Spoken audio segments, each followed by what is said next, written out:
Banjo and Kazooie, a honey bear and beagle that starred in classics like Banjo-Kazooie and Banjo Tooie, two amazing N64 platform games developed by Rare. With excellent control, beautiful graphics, wonderful music, and witty humor, these games are charms that will forever be a part of our childhood. Gotta love how the music changes to suit the environment, like when you dive underwater.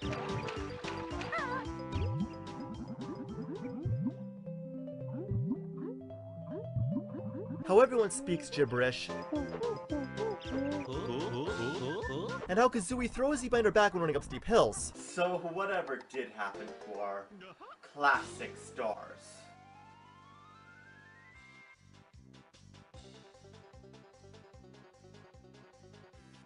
Banjo-Kazooie, Grunty's Revenge. 2 months after Banjo-Kazooie, Gruntilda, trapped underground by a boulder as a result of her battle with the Baron Bird, is reincarnated as a robot, kidnaps Kazooie, and takes her back in time, hoping she'd never meet Banjo so she'd never get in prison. As Banjo, it's your job to rescue her by also traveling back in time to stop Gruntilda. So yeah, no Kazooie. That means no flying and none of her crazy moves until you rescue her, making the game even more bland until you do so. The game is way too short, unless you want to collect all 10 billion items that artificially lengthen it. 2 justifications as to why it stinks. Notes, Jinjos, Jiggies, totems, honeycombs, it never ends. There's simply too many, and the game focuses too much on collecting them. By the time you're done, the Earth will be a moon run by red gorillas and virtual boys. And I am not joking. Most are just out in the open too and don't require much skill to obtain. Why can't I restart? I want to restart, damn it! Love how they only gave Bozai a frontal sprite so you can't talk to him anywhere but front. Hate how you have to talk to him. He's so annoying. Shut up. Shut up! Your first fight with Klungo is a joke. You jump onto these platforms to avoid all his attacks, then hit him when his shield is down. Do this 3 times. It's pathetic. No splash, swim, or sink? What? Would have been Diddy Kong Pilot with tilt sensor control, but became Banjo Pilot with D-pad control when Microsoft bought Rare from Nintendo. This unbearable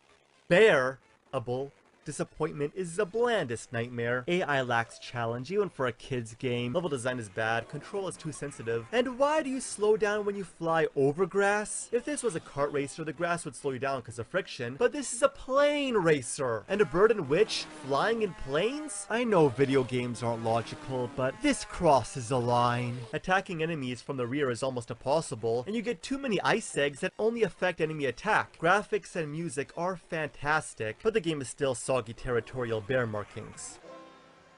Banjo-Kazooie Nuts and Bolts.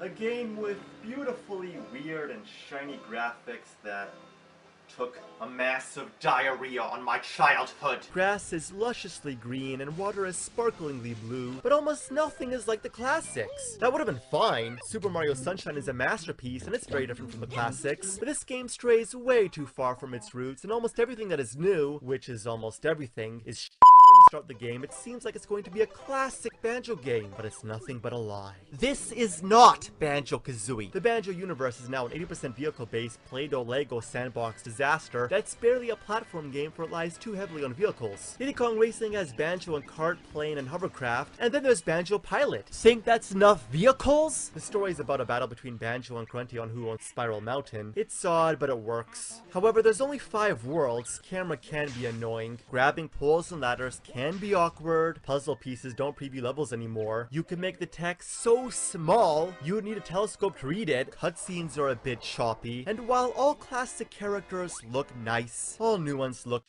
everyone's so cubed, especially Banjo gives Blockhead a whole new meaning, and Load of Garbage is a ripoff of Mike from Reboot.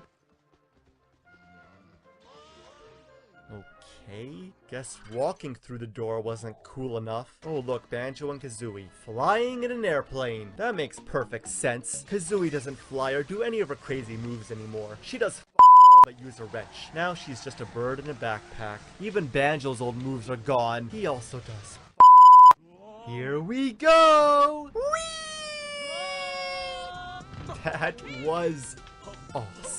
Love the shadows. They're so realistic, like the tightrope walking. It's cool that you can infinitely customize vehicles, but as long as you max out a stat or even use the default ones, you'll get the job done, eliminating any need for creativity. You're only allowed to use this Dragon at Showdown Town, and these Kingdom Hearts gummy ship clones have the same system, parts, and annoyance. They're definitely superior, but their handling is still total shit, no matter how many times you customize them. Some too responsive, some not responsive enough. They're stiff and slippery, turn over from everything, and stop by even the smallest nick of the environment. Sometimes they get stuck under fallen debris.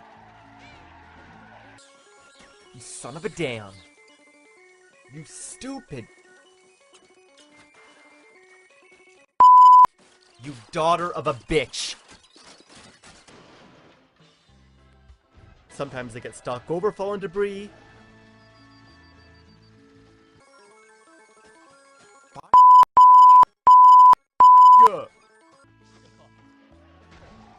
Then there's the green water, that deliberately worsens control as if it wasn't bad enough, and enemies that follow you until they cause pure havoc.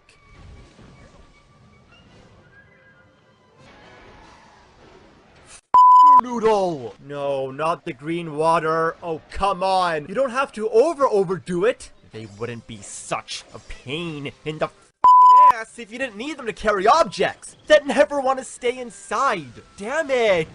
Perhaps the physics are too realistic, and you have to be so close to the objects to zap them or you'll zap your vehicle instead. The game is a mess. I ditch them and go exploring, but then I can't complete the repetitively tedious missions that are nothing but torturous racing, redundant shooting galleries, and ignominious fetch quests. It's all incredibly bland and unimaginative, except the domino one. That one's cool. Nevertheless, they're all trial and error, and cause even the smallest tweaks to your vehicles can make big differences, you'll be in the damn garages more than the missions, going back and forth for further adjustments. It's annoying. Showdown Town, the ugly hub world, is basically the only place with platforming, an excuse to call this a platform game. Nevertheless, this is what the entire game should be like, but not as rudimentary and more diverse, with lands covered with snow, trees, and lava. The vehicles could have been intertwined with puzzling platform elements rather than stupid missions. But as it stands, it's a wasted opportunity and a disgrace